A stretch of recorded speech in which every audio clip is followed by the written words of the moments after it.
Hello students, welcome to Magnet Brains. मैं Rupali Verma. Magnets brain बहुत कोशिश करता है आप सभी के लिए अच्छे से अच्छा कंटेंट, अच्छी से अच्छी चीज़ प्रोवाइड कराने के लिए। इतनी मेहनत करता है और ये आपको 100% फ्री प्रोवाइड कराता है। इसके लिए कुछ भी आपसे पेमेंट नहीं मांगता। हम कभी ऐसा नहीं करते कि आपको 2 वीडियो दिखाने के बाद उसके आगे के वीडियो या उसके आगे के टॉपिक अगर आपको देखने हैं तो उसके लिए आपको कुछ पे करना पड़ेगा। हम यहाँ टोटली हर चीज़ आपको 100% फ्री देते हैं। कोई भी वीडियो कितनी भी बार आप देखना चाहें, क्लास किंडरगार्टन से लेकर क्लास 12 तक के लिए, state board, Hindi medium, English medium, NTSC, olympiad, सब ही 100% फ्री अवेलेबल है आपके लिए। तो यहाँ पर हम आपकी कामयाबी यानी कि आपकी एग्ज़ाम, आपकी पढ़ाई के लिए बेइंतहा कोशिश करते हैं और इसी कोशिश में आप हमारे साथ बने रहिए। चलिए देखते हैं आज का वीडियो क्या है। तो आज की हमारी कक्षा है 5वीं हिंदी की बुक है रिमझिम। उसका अध्याय है 17, छोटी सी हमारी नदी। ये एक कविता है। क्या है? नदी के ऊपर एक कविता है, उसको हम यहाँ पर पढ़ेंगे। चलिए शुरू करते हैं। तो क्या दिया है, सबसे पहले हम कविता पढ़ेंगे। छोटी सी हमारी नदी टेढ़ी मेढ़ी धार, गर्मियों में घुटने भर भिगोकर जाते पार। पार जाते ढोर डंगर बैलगाड़ी चालू, ऊंचे हैं किनारे इसके पाट इसका ढालू। पेटे में झकाझक बालू कीचड़ का ना नाम, कांस फूले एक पार उजले जैसे धाम। दिन भर किचपिच करती मैना डार डार, रातों को हुआ हुआ उठते सियार। तो नदी कैसी है हमारी? कैसी है? टेढ़ी मेढ़ी सी नदी है। नदी कैसी होती है? टेढ़ी मेढ़ी सी है। गर्मियों में उसने घुटने घुटने तक पानी होता है, तो हम सभी क्या है, पैदल पैदल पार कर जाते हैं। बैलगाड़ियां पार कर जाती हैं। ढोर ढंगर मतलब जानवर जो होते हैं चरने वाले, वो सभी पार कर जाते हैं क्योंकि उसमें ज्यादा पानी नहीं होता है। किनारे इसके ऊंचे हैं क्योंकि नदी ऐसे बह रही है तो किनारे उसके ऊंचे हैं, लेकिन ढालू हैं यानी कि उनमें ढलान है ऐसे करके। पेट में झकाझक बालू कीचड़ मतलब उसके पेट में यानी कि नदी के तल में जो है बालू बहुत है, लेकिन वहां पर कीचड़ बिल्कुल भी नहीं है।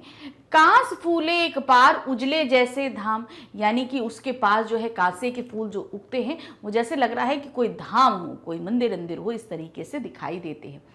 दिन भर पर यहाँ पर नदी के आसपास जो है पेड़ भी बहुत है, तो नदी पूरा दिन जो है मैना आकर यहाँ पर बोलती रहती है और रात में इसके किनारे पर सियार जो है वो हुआ हुआ करके बोलते हैं। तो ये थी हमारी कविता का पहला छंद और अब इसके प्रसंग और अर्थ को देखेंगे। पहले छंद के ही प्रसंग और अर्थ को देखेंगे। तो क्या दिया है प्रसंग हमारा? प्रस्तुत पंक्तियां हमारी पाठ्य पुस्तक रिमझिम भाग 5 में संकलित कविता छोटी सी हमारी नदी से ली गई है। इसके रचयिता श्री रविंद्रनाथ ठाकुर हैं। इन पंक्तियों में कवि ने नदी का वर्णन किया है। तो देखिए, प्रसंग आप पूरी कविता में जब भी लिखोगे सेम यही रहेगा। अभी आप देखेंगे, इसके आगे हम और भी कराएंगे, तो उस प्रसंग जो रहता है वो सेम ही रहता है। अर्थ जो हमने अभी जितना पढ़ा है उतना ही लिखेंगे। क्या किया बोलते हैं? कवि कहता है कि हमारी नदी छोटी है और इसकी धार टेढ़ी मेढ़ी है।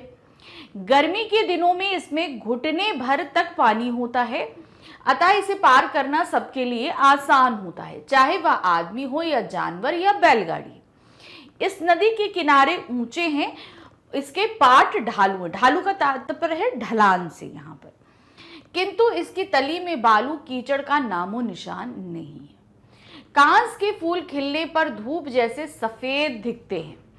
इसकी डालियों पर मैना दिन भर किचपिच करती रहती है, रात के समय सियार हुआ हुआ करते हैं। तो ये जो नदी थी हमने उसके बारे में पहला पढ़ा। अब इसके आगे की जो कविता थी वो देखते हैं।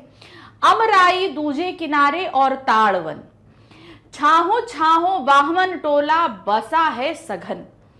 कच्चे बच्चे धार कछारों पर उछल नहाले, गमछो गमछो पानी भर भर अंग पर डाले। कभी कभी वो सांझ सकारे निपटा कर नहाना, छोटी छोटी मछलियां मारे आंचल का कर छाना। बहुएं लोटे थाले मांजती रगड़ रगड़ कर रेती, कपड़े धोती घर के कामों के लिए चल देती। तो अब नदी के किनारे होता क्या है वो बताया।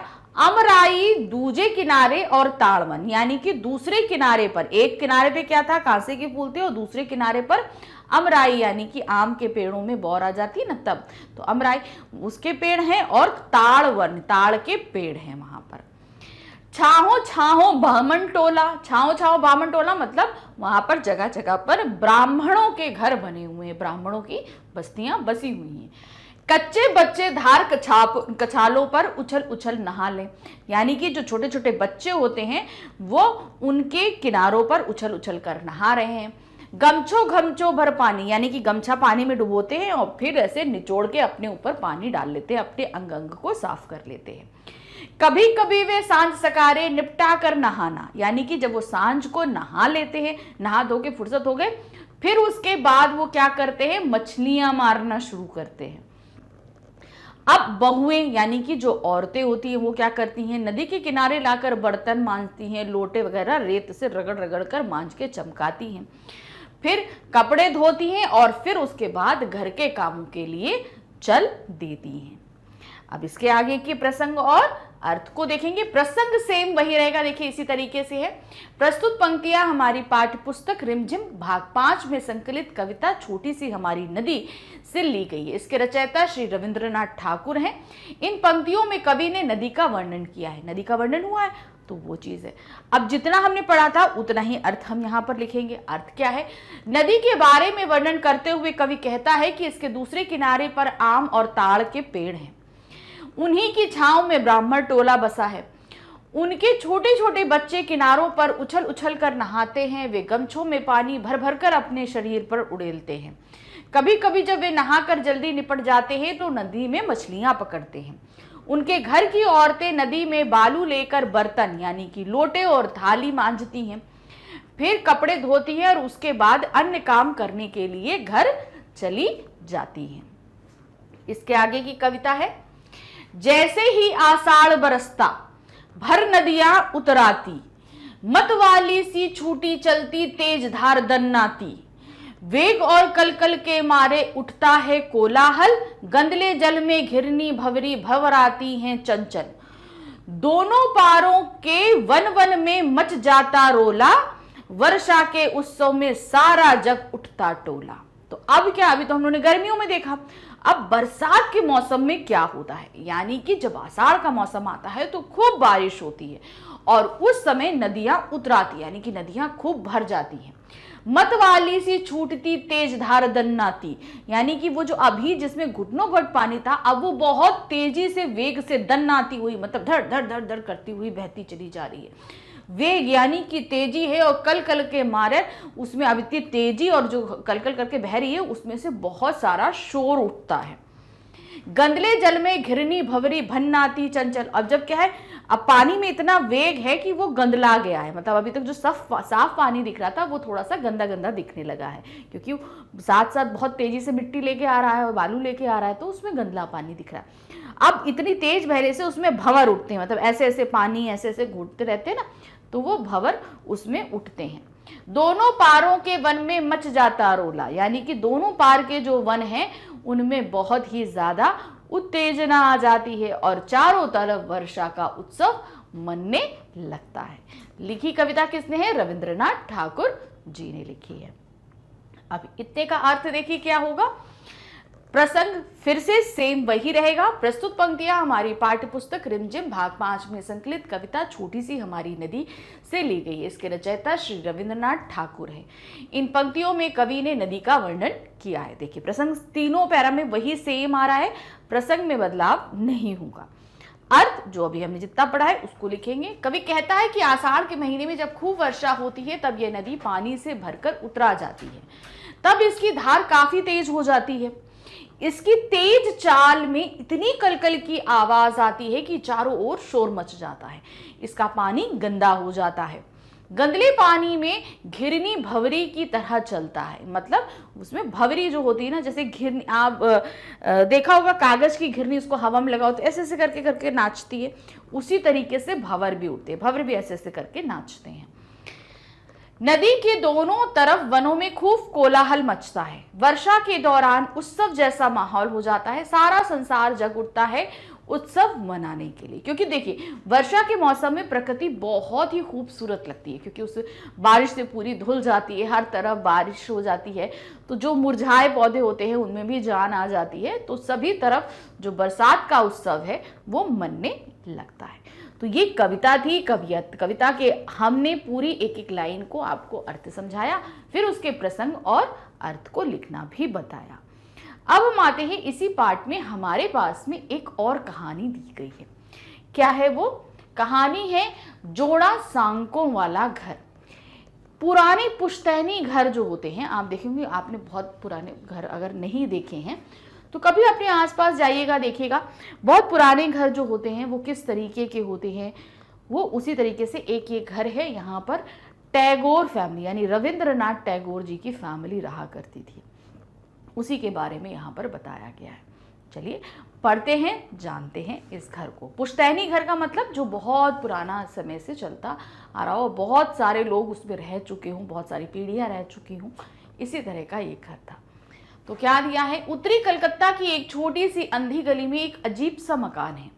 उसमें बहुत सी चक्करदार सीढ़ियां हैं जो दरवाजों वाले अनजाने कमरों तक जाती हैं, और उसमें ऊंची नीची जमीन पर अलग अलग छज्जे और चबूतरे हैं। तो अब यहाँ पर इस तरीके से ऐसे होते हैं पुराने घर, उनमें अंदर आप जाएंगे बहुत सीढ़ियां हैं, ऊपर कमरे होते हैं। तो इस तरीके के एक कलकत्ता की एक गली में बताया गया है। सामने के कमरे और बरामदे बड़े बड़े और खूबसूरत हैं, यानी कि जब आप एंट्रेंस करोगे तो कमरे बड़े बड़े हैं और खूबसूरत हैं। उनका फर्श संगमरमर का है, यानी कि उसमें टाइल जो लगा है उसमें मार्बल लगा हुआ है। लंबी खिड़कियों में रंगीन कांच लगे हुए हैं। उस अहाते में कुछ और बड़े बड़े मकान हैं। घास का मैदान, बजरी का रास्ता और फूलों वाली झाड़ियां हैं। पूरी जगह को ऊंची चार दीवारी ने घेर रखा है।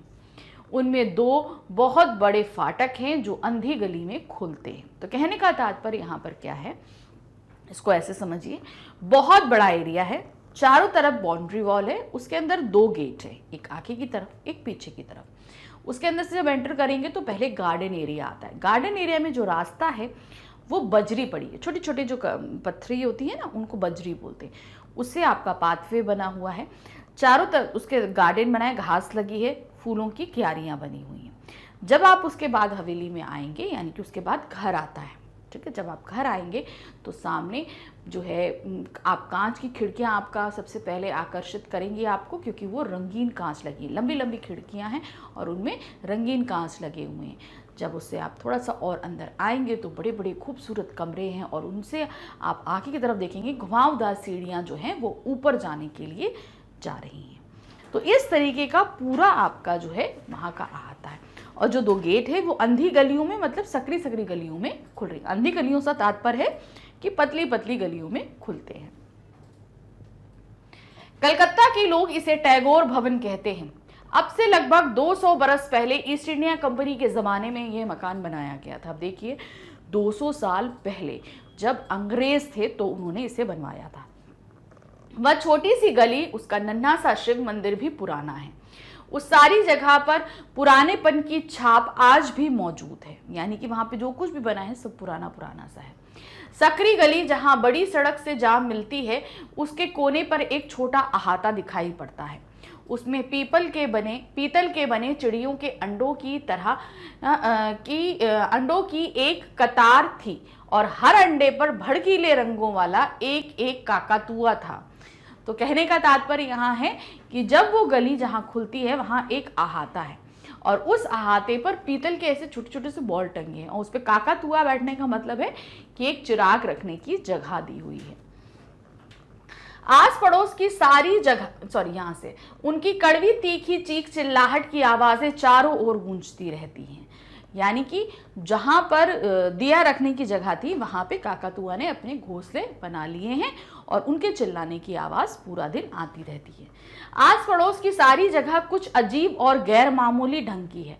टैगोर परिवार तभी से इसमें रहता था। बीच बीच में ये लोग इसमें बढ़ोतरी भी करते जाते थे। आज से 100 बरस पहले बरसाती मौसम के तीसरे पहर एक खूबसूरत लड़का खिड़की से झुककर बेचैनी के साथ पानी से भरी गली की ओर देख रहा था। उसने मामूली सूती कपड़े और सस्ते स्लीपरों की जोड़ी पहन रखी थी। तो अब इन्होंने बताया कि जो टैगोर फैमिली थी वो यहाँ रहती थी और जो है जहाँ ज़रूरत पड़ती थी वहाँ पे थोड़ा सा और रेनोवेशन करा दिया जाता था और कुछ चीज़ें बना दी जाती थी। जैसे मान लीजिए जैसे आप लोग रहते हैं, कभी लगा कि हाँ एक कमरा और बनवाना चाहिए तो आप अपने घर में एक को रेनोवेशन करवा लेते हो, एक कमरा और बनवा लेते हो। उसी तरह के वो लोग वहाँ रहते थे तो उनको ज़रूरत लगती थी तो वो और बनवा लेते थे। फिर ऐसे ही बरसात का एक मौसम था। वहाँ हवेली की एक बालकनी में एक छज्जे पे जो है एक दुबला पतला सा लड़का खड़ा था जिसने सूती कपड़े पहने थे और एक सस्ती सी स्लीपर्स को अपने पैरों में डाल रखा था। उसके केश कुछ ज्यादा ही लंबे थे, केश मतलब बाल उसके लंबे थे। वह ऐसा लग रहा था जैसे कितने ही दिनों से उसकी हजामत ना हुई हो, मतलब उसके बाल नहीं काटे गए हों, ऐसा कुछ लग रहा था। कुछ लोगों का कहना था कि वह लड़की जैसा दिखता था। एक बार उसके स्कूल के एक साथी ने यह अफवाह फैला दी कि वह सचमुच एक लड़की ही है जो लड़कों जैसे कपड़े पहनती है। तो उसके जो मित्र थे उन्होंने ये अफवाह फैला दी कि ये जो है एक लड़की है जो लड़कों जैसे कपड़े पहन के प्रिटेंड करती है कि हम लड़का है। इस बात को साबित करने के लिए उसके साथियों ने उसे चाय पीने के लिए बुलाया। उन लोगों ने उसे एक ऊंचे बेंच पर से कूदने को मजबूर किया क्योंकि उनका ख्याल था कि लड़कियां नीचे उतरते समय पहले बायां पैर उठाती हैं। वह कूद तो गया लेकिन कुछ दिनों बाद तक उसे उस चाय पार्टी के बारे में कोई संदेह नहीं हुआ। लड़के का नाम रविंद्रनाथ या संक्षेप में रवि था।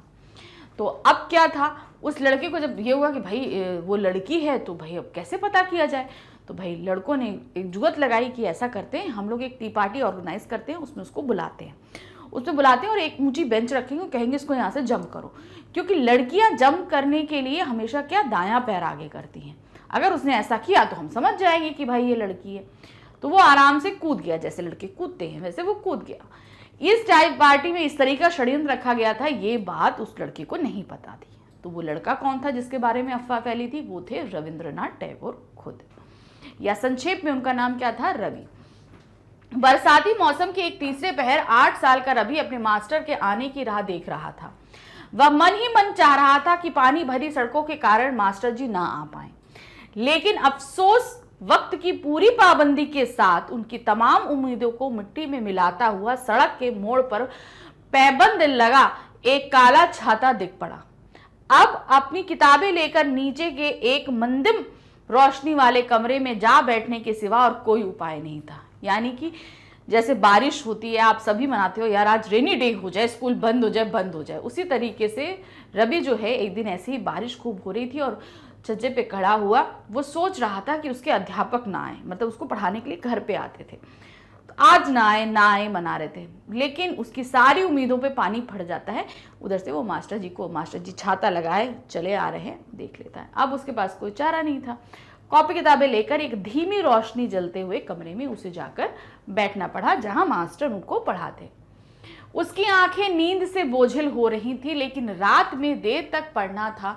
अंग्रेजी, गणित, विज्ञान, इतिहास, भूगोल, यहाँ तक कि आदमी के शरीर की हड्डियों की जानकारी पाने के लिए उसे एक नर कंकाल को भी हाथ लगाना पड़ता था। ये अजीब सी बात थी कि मास्टर जी के जाते ही उसकी आंखों की नींद गायब हो गई। अब जब पढ़ने का समय था, मास्टर साहब आ रहे थे, तो क्या हुआ, उसको बहुत नींद आ रही थी क्योंकि उसे सारे सब्जेक्ट पढ़ने थे और साथ ही एक एक्चुअल कंकाल को भी उसे हाथ लगाना था कि हड्डियों को समझने के लिए। मास्टर जी जब तक थे तब तक उसकी आंखों में नींद थी, लेकिन जैसे ही मास्टर जी पढ़ा के गए उसके आंखों की नींद भी सारी गायब हो गई। जैसे होता है पढ़ते समय नींद भी आती है, भूख भी लगती है, प्यास भी लगती है, वॉशरूम भी जाना है, सब कुछ होता है, आप लोग के साथ भी होता है, तो वो उसके साथ भी हो रहा था। फिर उस जमाने में बिजली की बत्तियां नहीं थी, यानी कि जो लाइट हम लोग जैसे बल्ब जलाते हैं ना, इस तरीके की नहीं थी। यहाँ तक कि गैस रोशनी का भी ज़्यादा चलन नहीं था। यानी आपने देखा होगा, कभी नहीं देखा हो तो मम्मी पापा से पूछेगा, छोटा सा एक सिलेंडर होता था, उसके ऊपर पेट्रोमैक्स लगाया जाता था। तो वो पेट्रोमैक्स जलाने यानी कि उसको गैस की बत्ती कहते थे, उसका भी चलन नहीं था। वो पूरा जो होता था उसको बोला जाता था पेट्रोमैक्स, वो भी उस समय नहीं था। पानी के नल का भी कोई पता नहीं था, यानी कि नल से पानी भी नहीं आता था, तब नल नहीं था, आपको कुएं पे जाना पड़ता था। नीचे के एक अंधेरे कमरे में जहां सूरज की रोशनी नहीं पहुंचती थी, मिट्टी के घड़ों में भरकर साल भर के लिए पीने का पानी इकट्ठा किया जाता था। यानी कि बिल्कुल अंधेरे कमरे में साल भर का पानी मिट्टी के घड़ों में एकत्र होता था। नन्हा रवि जब कभी उस कमरे में झांकता, उसका बदन सिहर उठता, लेकिन घर वालों को नदी का भरपूर पानी मिल जाता था। अंधेरा कमरा था एकदम, वहां कुछ रोशनी नहीं, कुछ नहीं। अब वहां भाई बच्चा देखेगा तो डर जाएगा, लेकिन वहां पर पूरे साल भर का पानी एकत्र होता था, क्योंकि सीधे गंगा से नहर खोदकर पिछवाड़े के बगीचे और अहाते में लाई गई थी। गंगा के से ही एक पैलन नदी नहर खोदी गई थी, जो उस टैगोर भवन तक के पीछे में आई थी। जब बाढ़ का पानी चढ़ आता तो रवि बड़े अचरज और बड़ी खुशी से कल कल छल छल करती नदी के पानी को देखा करता, जो सूरज की किरणों में रोशनी लेकर चमक चमक उठता था। तो अब क्या हुआ कि भाई नहर, गंगा नदी से नहर खोदी गई थी पीछे तक। अब जब गंगा नदी का पानी भरेगा तो नहर में भी खूब पानी तेजी से आएगा। तो क्या होता था, बारिश में जब पानी बहुत तेजी से आता था तो उसको देखकर वो बहुत इंजॉय करता था, क्योंकि पानी बहुत तेजी से आता था उसमें और वो बहुत ही आवाज करता हुआ बहुत ही अच्छा लगता था। कभी कभी छोटी मछलियां धारा के साथ बह आती और उस छोटे से तालाब में फिसल जाती थी, जिसमें चाचा ने सुनहरी मछलियां पाल रखी थी। छोटी मछलियों के साथ रवि का दिल भी उछल पड़ता। अब क्या होता, उसके घर के पीछे एक छोटा सा तालाब बना था, जहां से नहर खोद के गई थी ना, उसी से जुड़ा हुआ एक तालाब बना हुआ था। मतलब जैसे अब देखिए गंगा नदी आई, अब इसको आप ऐसे समझो जैसे ये गंगा नदी बह रही है, ठीक है। अब गंगा यहाँ पे हवेली है, यहाँ से नहर खोद के आई, ऐसे करके नहर इन्होंने पैरेलल गंगा नदी से खोद ली। अब इसी के पीछे एक छोटा सा तालाब इस गंगा नदी से छूता हुआ इन्होंने बना दिया। अब जब यहाँ पानी बढ़ेगा तो पानी यहाँ आएगा, और जब ज्यादा बढ़ेगा तो मछलियां बहते हुई फिसल के इसमें आ जाएंगी तालाब में। तो वो इस तरीके से फिसल कर आ जाती थी। और जो है जब मछलियां आ जाती, और उस मछली जो तालाब था ना, उसमें पहले से रवि के जो चाचा हैं उन्होंने मछलियां पाल रखी थी, यानी कि गोल्ड फिश जो होती ना उसको पाल के रखा हुआ था, तो वो पहले से पली थी। और जब नदी की मछलियां आ जाती थी तो वो और उनके साथ मिल जाती थी, तो देखने में बड़ा मजा आता था रवि को। सचमुच वह अचरज भरा मकान था, लोगों की भीड़ से भरा हुआ। पिता माता, चाचा चाचियां, भाई बहनें, चचेरे भाई, भाभियां, दोस्त, दोस्तों के दोस्त, कलाकार, गाने बजाने वाले, लेखक सभी थे वहां पे। यानी कि इतनी बड़ी हवेली थी तो वहां रहने वाले भी बहुत सारे लोग थे। अब ये घर शांति निकेतन का एक हिस्सा है। क्या नाम है? शांति निकेतन का एक पार्ट है। रवि जब बड़ा हुआ तो उसने अपनी जिंदगी का ज्यादातर हिस्सा शांति निकेतन में बिताया। शांति निकेतन में उसने अपना निज का स्कूल बनवाया, मतलब अपना खुद का एक स्कूल बनवाया। यह जगत प्रसिद्ध शांति निकेतन विश्वविद्यालय के एक अंग के रूप में आज भी प्रसिद्ध है। तो जो स्कूल बनवाया वो क्या है? जगत, यानी कि world famous school Shanti Niketan विश्वविद्यालय के नाम से फेमस है। ये लेख हमारे सामने लीला मजूमदार जी ने रखा है, टैगोर भवन से रिलेटेड, यानी कि इतने पुश्तैनी मकान कितने कीमती हुआ करते थे, कैसे होते थे, यहाँ का प्रबंध कैसा था, ये सभी हमारे सामने उन्होंने रखा। तो ये आपको कविता और ये एक छोटी सी कहानी, एक तुम्हारी नदी। तुम्हारी नदी क्या दिया गया है? तुम्हारी देखी हुई नदी भी ऐसी ही है या कुछ अलग? अपनी परिचित नदी के बारे में छूटी हुई जगहों पर लिखो। हमने जैसे अभी पढ़ा था ना, जो नदी हमने पढ़ी थी, क्या आपने भी जो नदी देखी है वो वैसी ही है? अगर हाँ या नहीं, जो भी है, यहाँ पे हमारे सामने कुछ फिलप्स दिए हुए हैं, आपको भरना है। जैसे यहाँ दिया है डैश सी हमारी नदी डैश धार गर्मियों में डैश डैश जाते पार। तो अब यहाँ पर हम कैसे लिखेंगे? जैसे यहाँ पर था उजली सी हमारी नदी तेज इसकी धार गर्मियों में इसके पानी में घुसकर जाते पार। तो ये इस तरीके से लिखें। आपको अगर कुछ इंटरेस्टिंग वर्ड सोच के आते हैं तो आप उन्हें भी यहां पर लिख सकते हैं। आगे है प्रश्न 2। कविता में दी गई बातों के आधार पर अपनी परिचित नदी के बारे में बताओ। अब क्या है, कुछ शब्द दिए गए हैं हमें, उसमें हमने जो नदी देखी है उसको हमें बताना है। शब्द क्या है देखिए, धार, पाट, बालू, कीचड़, किनारे, बरसात में नदी। तो ये कुछ चीजें दी हैं, इन समय ये सब चीजें नदी से कैसे कनेक्टेड है वो आपको बताना है। जैसे पहला शब्द था धार, हमारी परिचित नदी की धार कुछ धीमी हो गई है, ये बताना है। फिर है पाट, हमारी परिचित नदी का पाट ढालू है। बालू, इस नदी में बहुत सा बालू है। कीचड़, इस नदी के किनारे पर कीचड़ और रेत भी है। बरसात में नदी कैसी होती है? बरसात में इस नदी में पानी अधिक भर जाता है। तो आपको बताना है कि आपकी परिचित नदी में ये सारी चीजें हैं, तो वो कैसे दिखती और समझती हैं, उनके हिसाब से आपको लिखेंगे। प्रश्न संख्या 3 है, तुम्हारी परिचित नदी के किनारे क्या क्या होता है? आपकी नदी के किनारे जैसे यहाँ पर क्या था, ताड़वन थे, कांसे के फूल थे, ब्राह्मण तोला था, वहां बच्चे नहाते थे, जो कुछ भी था सब बताया गया। आपकी जो परिचित नदी है उसके किनारे क्या क्या होता है? हमारी परिचित नदी के किनारे लोग पूजा पाठ करते हैं, कुछ लोग मछलियां पकड़ते हैं, बच्चे यहाँ नहाते हैं तथा दूसरे लोग अपने अपने अन्य काम करते हैं जैसे कपड़ा धोना आदि। तो जो कुछ भी आप देखते हो अपनी नदी में वो यहाँ पर लिख सकते हो। प्रश्न संख्या 4 है, तुम जहां रहते हो उसके आसपास कौन कौन सी नदियां हैं? वे कहां से निकलती हैं और कहां तक जाती हैं पता करो। अब देखिए, आप सभी के घर के पास में कोई ना कोई नदी होगी, जो भी नियर बाय नदी हो आपको उसके बारे में पता करना है, और वो कहां से निकलती है, कहां को जाती है, उसका नाम क्या है, वो सभी कुछ। तो जैसे यहाँ पे दिया है, हमारे आसपास गंगा यमुना नामक 2 नदियां हैं, ये हिमालय पर्वत से निकलकर समुद्र में मिलती हैं। तो आपके यहाँ से कौन सी नदी बहती है आपको वो लिखना है, कहां से निकलती है और कहां जाती है ये लिखेंगे। अब है कविता के बाहर। अब ये जो कविता हमने पढ़ी थी इसके बाहर से कुछ प्रश्न पूछे गए। क्या है? इस किताब में नदी का जिक्र है और किस पाठ में हुआ है, नदी के बारे में क्या लिखा है।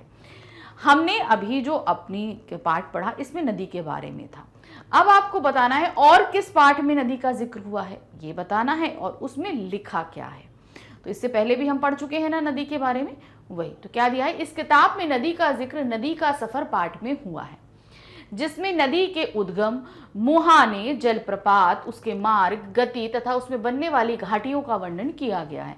एक नदी थी ना हमारी, कौन सी थी? चैप्टर नंबर 16 जो हमारा था, पानी रे पानी, उसके बाद एक कविता दी गई थी नदी का सफर। तो उसी में हमने पढ़ा था कि कहाँ से उद्गम होता है, कहाँ से बहती है, जलप्रपात बनते हैं, कैसे वो विसर्ग बनाती है, सभी कुछ हमने उसमें पढ़ा था। तो वही आपको लिखेंगे। फिर है प्रश्न संख्या 2, नदी पर कोई और कविता खोज कर पढ़ो और कक्षा में सुनाओ। अब नदी पे तो बहुत सारी कविता हैं, आप खुद बना सकते हैं तो बहुत अच्छी, नहीं तो कोई खोज के अपनी क्लास में जरूर सुनाइएगा। तो क्या दिया है, बहता जल नदी का जल, बहता जल नदी का जल बहता कलकल, ये बिल्कुल स्वच्छ और निर्मल, बच्चे नहाते इसमें हर पल, कहीं उछलकर कहीं मचलकर बहती रहती यह है समतल। तो इस तरीके से आपकी अगर जहन में कोई भी अगर कविता आती है तो उसे जरूर लिखिएगा। प्रश्न संख्या 3 है, नदी में नहाने के बारे में तुम्हारा क्या अनुभव है? मतलब नदी में अगर आप नहाने, इसमें आपने कभी नहाया है, कुछ है, तो आप उसके बारे में क्या फील करते हो आपको वो लिखना है। तो क्या है, नदी में नहाने के बाद एक अलग ही ताजगी मिलती है। नदी में नहाकर हम हर प्रकार की थकावट मिट जाती है और शरीर में चुस्ती फुस्ती आ जाती है। अब क्या है, नदी का जो नल है वो ठहरा नहीं होता, उसमें बहाव होता है, तो वो हमेशा स्वच्छ जल के लेकर आती है। तो उसमें नहाने में एक अलग ही फील आता है, एक अलग ही, मतलब आप अगर ऐसे तालाब में नहाओगे या किसी नहर में नहाओगे तो उससे कहीं ज़्यादा अच्छा फील हमें नदी में नहाने से आता है, क्योंकि वो वेग के साथ बहती हुई नदी होती है। प्रश्न संख्या 4 है, क्या तुमने कभी मछली पकड़ी है? अपने अनुभव साथियों के साथ बांटो। क्या आपने कभी फिशिंग करी है, कभी फिशिंग रॉड लेकर या ऐसे कभी अगर करी है तो उसका जो आपका एक्सपीरियंस रहा है उसे आप ज़रूर शेयर करिए। तो क्या है, नदी के किनारे हम घूमने गए थे, वहाँ हमने एक मछुआरे से कांटा लेकर मछली पकड़ी। हमें मछली पकड़ना बहुत अच्छा लगा, लेकिन हमने मछली पकड़ने के बाद उसे वापस नदी में छोड़ दिया। मछुआरा मछली मांगता रहा पर हमने उसे नहीं दी, क्योंकि हम उसे मारना नहीं चाहते थे।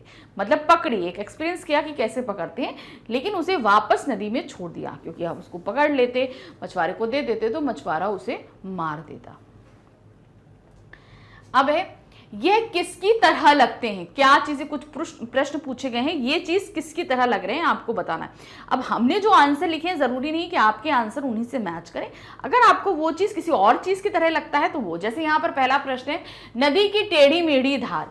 अब नदी की टेढ़ी मेढ़ी धार आपको कैसे लगेंगी, पहाड़ी रास्तों की तरह लग सकती है, कुछ भी लग सकता है। तो यहाँ पर क्या है, नदी की टेढ़ी मेढ़ी धार सांप की तरह लगती है, हमने ऐसे लिख दिया। आपको अगर टेढ़ी मेढ़ी धार किसी और चीज की तरह लग रही है तो आप उससे लिखेंगे। फिर है किचपिच करती है मैना। अब ये किचपिच किचपिच जो है वो किसकी तरह लगती है आपको, तो किचपिच करती मैना नन्ही सी चिड़िया जैसी लगती है। कैसी लगती है, छोटी सी चिड़िया जो ची ची ची ची ची ची करके आप लोगों की विंडोज पे आती है ना, वो उस तरीके से लगती है। उछल उछल के नदी में नहाते कच्चे बच्चे, यानी कि जो उछल उछल के बच्चे नहाते रहते कैसे। अब उछलता कौन है, उछलता तो मेढक है, तो बच्चे कैसे करेंगे, अब मेढक पानी में भी जाता रहता है। तो यहाँ पर हम क्या लिखेंगे, उछल उछल के नदी में नहाते कच्चे बच्चे मेढकों की तरह लगते हैं। कैसे लगते हैं, मेढक की तरह। अब है कविता और चित्र। क्या दिया है इसमें, कविता से पहले का पद दोबारा पढ़ो, यानी कि सबसे पहला जो पद हमने पढ़ा था उसे दोबारा पढ़ो। वर्णन पे भी ध्यान दो, इसे पढ़कर जो चित्र तुम्हारे मन में उभरा उसे बनाओ, बताओ चित्र में तुमने क्या क्या दर्शाया। अब पहले पद में हमारे सामने क्या था कि किस तरीके से नदी टेढ़ी मेढ़ी बहती है, ढाल उसके ढालू हैं, उसके में कीचड़ भी नहीं है, सब कुछ ये हमने बताया था ना। तो उसी तरीके से जहन में याद करते हुए आपको चित्र बनाना। देखिए इस तरीके से आप इसको चित्र को बनाओगे, ये चीज ध्यान रखना, ठीक है। अब आगे आते हैं, आगे का प्रश्न है, इस कविता के पद में कौन कौन से शब्द तुकांत हैं उन्हें छांट के लिखिए। तुकांत मतलब राइमिंग वर्ड्स जो लगते हैं वो आपको छांट के लिखने हैं। तो क्या दिया है, इस कविता के पद में निम्नलिखित शब्द तुकांत हैं, जैसे धार पार, चालू ढालू, नाम धाम, दार सियार, वन सघन, ले ढाले, नहाना छाना, रेती देती, उतराती दन्नाती, कोलाहल चंचल, रोला टोला। तो ये सभी क्या है, ये तुकांत है, अर्थात राइमिंग वर्ड्स हैं जो आपको कविता से छांट कर यहां लिखने हैं। फिर आते हैं प्रश्न संख्या 2, किस शब्द से पता चलता है कि नदी के किनारे जानवर भी रहते हैं। कहानी जो हमने कविता पढ़ी है उससे हमें कैसे पता चल रहा है कि उसमें जानवरों की भी वार्तालाप हो रही है, कि जानवर भी हैं वहां पे, वो पंक्ति आपको लिखनी है। तो क्या दिया, पार जाते ढोर डंगर से पता चलता है कि नदी के किनारे जानवर भी जाते हैं। तो ढोर डंगर का मतलब क्या है, जो हमारे हम लोग घर में जो जानवर पालते हैं वो, जैसे बैल है, गाय है, भैंस है, बकरी है, ये सभी किसमें आते हैं, ढोर डंगर में अंतर्गत आते हैं। प्रश्न संख्या 3 है, इस नदी के तट की क्या खासियत थी। जो ये जो नदी हमने पढ़ी ना, इसकी सबसे अच्छी खासियत क्या थी। इस नदी की खासियत है कि इसके तट ऊंचे हैं, यानी कि नदी थोड़ा नीचे को बहती है और इसके तट ऊंचे। अगर समतल पे होगी तो दिक्कत होता है, क्या होता है, पानी अगर बढ़ता है तो आसपास बने हुए घरों में जा सकता है। तो सबसे अच्छी खासियत है कि इसके जो तट हैं वो ऊंचे की तरफ हैं, ये पानी बढ़े तो घरों को बिल्कुल भी नुकसान नहीं होता। आगे दिया है, अमराई दूजे किनारे डैश चल देती है। कविता की ये पंक्तियां नदी किनारे पर जीता जागता वर्णन प्रस्तुत करती हैं। तो वो पद जो हमने दिया था, जो पंक्ति पढ़ी थी, उसमें उसकी बात हो रही है। तुम भी निम्नलिखित में से किसी एक का वर्णन अपने शब्दों में करो। तो यहाँ पर 3 चीजें हमारे सामने दी गई हैं, हमें कोई भी एक चूज करना है और उसके बारे में लिखना है। तो क्या दिया है, हफ्ते में एक बार लगने वाला हाट। अब आपको यहाँ पर क्या बताना है, जो आपके यहाँ वीकली कोई मार्केट लगती हो, आपको उसके बारे में बताना है। तुम्हारे शहर या गांव की सबसे ज्यादा चहल पहल वाली जगह, आपके गांव या जो भी आसपास के एरिया हो उसमें सबसे ज्यादा चहल पहल जहां पे रहती है उसके बारे में। फिर है, तुम्हारे घर की खिड़की या दरवाजे से दिखाई देने वाला बाहर का दृश्य, यानी कि आपके विंडो से जो बाहर दृश्य दिखाई देता है उसके बारे में आपको बताना है। फिर चौथा है, ऐसी जगह का दृश्य जहां कोई बड़ी इमारत बन रही हो, यानी जहां कंस्ट्रक्शन एरिया हो, आपको उसका दृश्य। तो जो भी आप यहाँ पे लिखना चाहें, चारों में से किसी एक का एक्सप्लेनेशन आपको देना, मतलब पूरा एक्सप्लेन करना है उसको। तो हमने जो लिया है वो है हफ्ते में एक बार लगने वाला हाट, यानी कि वीकली जो मार्केट लगती है उसके बारे में। कैसे लिखेंगे? हमारे घर के पास मंगलवार के दिन बाजार हर सप्ताह लगता है। इसमें कपड़े, खिलौने, सब्जियां तथा अन्य जरूरी सामान मिलता है। हम अपने माता पिता के साथ बाजार घूमने जाते हैं। बाजार में काफी भीड़ होती है। सभी लोग यहाँ अपनी जरूरत की चीजें खरीदते हैं। इससे बाजार लगाने वाले कई लोगों का जीवन चलता है। तो आप जो कुछ भी पैर लेंगे उसके बारे में आपका अपना खुद का अनुभव या देखने में कैसा लगता है वो चीज आप यहां पर व्यक्त करेंगे। अब आगे है प्रश्न संख्या 5 में, तेज गति, शोर, मोहल्ला, धूप, किनारा, घना, ऊपर लिखे शब्दों के लिए कविता में कुछ खास शब्दों का इस्तेमाल किया गया है। उन शब्दों को नीचे दिए गए अक्षर जाल में ढूंढना है। अब यहां पर क्या दिया है, एक आपके सामने एक पहेली दी है। ये जो पहेली दी है इसमें से अब देखना, जैसे पहला शब्द दिया है तेज गति, तो अब तेज गति के लिए हमने क्या शब्द ढूंढा है? वेग। ये देखिए, ये आया ना वेग, तो हमने यहां पे वेग लिख दिया। शोर के लिए क्या उन्होंने शब्द इस्तेमाल किया था? रोला, तो ये आ गया रोला। फिर उसके बाद मोहल्ला, मोहल्ला के लिए इस्तेमाल किया टोला। फिर उसके बाद है धूप, धूप के लिए इस्तेमाल किया उन्होंने घाम। ये देखिए, घाम शब्द का इस्तेमाल किया था। फिर है किनारा, किनारा के लिए इस्तेमाल किया पाट, तो ये देखिए ये आ गया पाट। फिर आते हैं घना, घना के लिए सघन, तो ये आ गया सघन।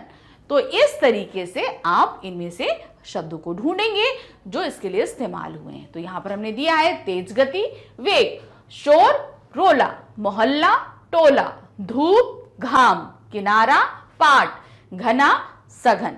तो इस तरीके से इसको हम करेंगे। तो अपनी बुक में आप इस तरीके से मार्क भी कर सकते हैं और अपनी कॉपी में इस तरीके से लिख भी सकते हैं। तो यहां पर हमारे ये प्रश्नोत्तर समाप्त हुए। आप सभी को अच्छे से समझ में आ गया होगा कि आपको कैसे करना है। आगे हम और भी कुछ वीडियोस लेकर आ रहे हैं और पहले भी बहुत कुछ पढ़ा चुके हैं, तो इन सभी वीडियोस को आप कहाँ ढूंढ सकते हैं? इसके लिए आपको आना होगा हमारे चैनल magnetsbrain.com पे। जब आप यहाँ पर आएंगे तो इस तरीके का एक पेज आपके सामने आएगा। इसमें आपको CBSE इंग्लिश मीडियम पे क्लिक करना। जैसे आप क्लिक करोगे आपके सामने सारी क्लासेस ओपन होकर आएंगी। इनमें आपको करना क्या है? अपनी क्लास को देखना है। आपकी क्लास है 5th, इसे आप जैसे ही क्लिक करेंगे आपके सामने 5th में पढ़ाए जाने वाले सभी सब्जेक्ट्स होंगे। अब आपको करना है अपनी जो भी सब्जेक्ट पढ़ना है, जैसे हिंदी लेना है तो आप हिंदी यहाँ पर दिया है, इसमें वॉच नाउ पे क्लिक करेंगे। जैसे ही इसे आप क्लिक करते हैं आपके सामने हिंदी की पूरी प्लेलिस्ट आ जाती है। बस आपको जो भी चैप्टर पढ़ना है उसे क्लिक करिए। अब यहाँ पर हम जैसे राग की रस्सी को क्लिक करेंगे तो आपके सामने 2 टॉपिक आएंगे, पाठ की व्याख्या आएगी और प्लस प्रश्नोत्तर अभ्यासकार आएंगे। तो जो भी आप देखना चाहते हैं उसे आप जैसे ही क्लिक करेंगे आपके सामने इस तरीके से वीडियो स्टार्ट हो जाएगा। वीडियो देखिए, अपने सभी डाउट्स को क्लियर कीजिए, लेकिन हमारे चैनल को आप सब्सक्राइब जरूर कीजिएगा। क्यों? इससे जो भी वीडियोस आपकी क्लास के आने वाले हैं उसके नोटिफिकेशन आपको मिल जाएंगे टाइमली। हमारे साथ बने रहिए। हमारे चैनल को लाइक, सब्सक्राइब, शेयर जरूर कीजिएगा। Thank you for watching. Bye bye.